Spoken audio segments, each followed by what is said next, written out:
Hey, here we go. My testimonies of God in my life, number 7.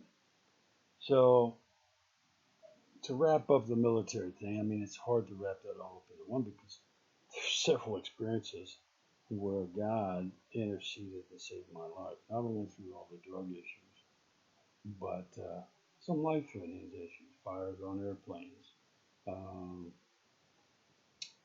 uh, places where you shouldn't be.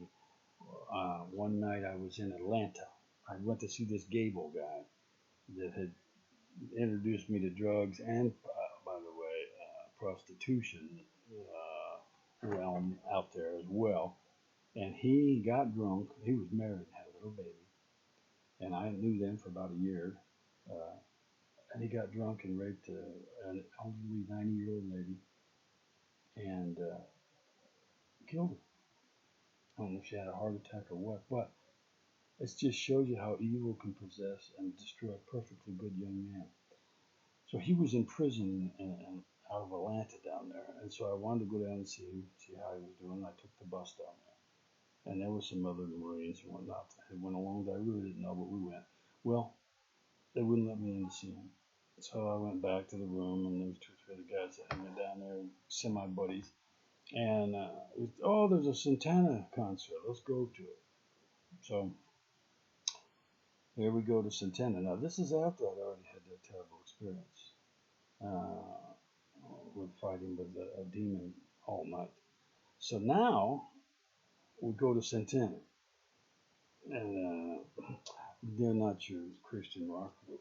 Uh, they're pretty satanic, and uh, the, the big song they played was "You Got to Change Your Evil Ways, Baby," right? Blah blah blah blah. Right. Well, unfortunately, it's a den of iniquity and sin in there.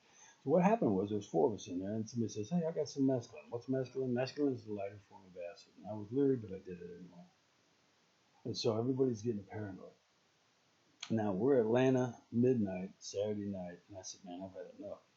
I got to get out of here." I said, "They're doing drug deals right down here in front of me." Paranoia started to set in. I left, walked out of the stadium, started walking down the road. Well, about 12:30 here in Atlanta, I go down. I didn't know. Now I'm into a all black neighborhood, and I have a lot of black friends. I love them. So black, yellow, purple, it don't matter to me.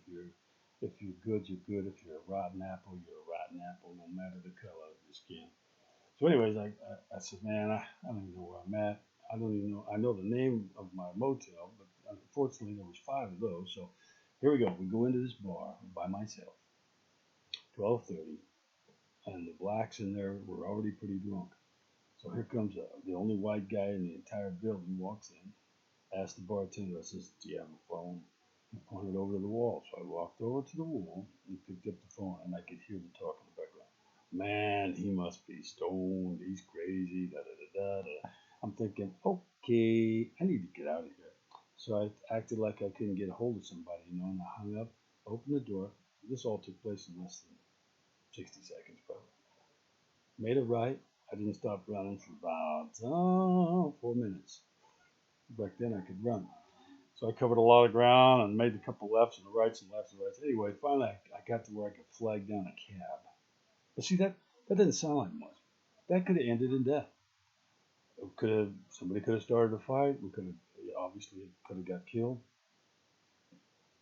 and I didn't, and I survived. Get to the cab, and it doesn't in there. Get to the cab, and then I says I'm at the Holiday Inn. He says, "Well, there's five of them." I said, "Oh boy." I says, "Well, I don't know, but I think it was like the second one he went to was it." So I paid him and got out, went in there, and I went to the bar to have a drink. This is the lifestyle that will consume you. And here this guy tries to make advance at me.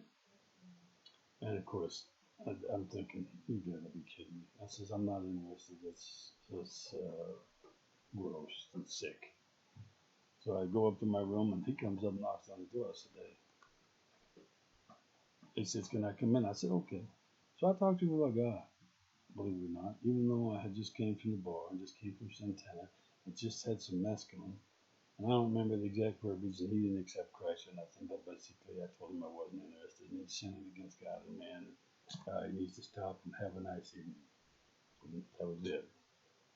Anyway, another testimony. They don't seem like much, but any one of them can drastically change a person's life forever.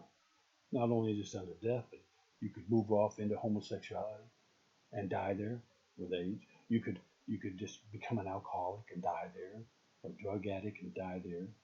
So all of these wonderful little things that unfortunately I put scars on my temple and my mind and my soul are still all of my testimony. Have a blessed day. Get in the Word, stay in the Word. See you on the next one.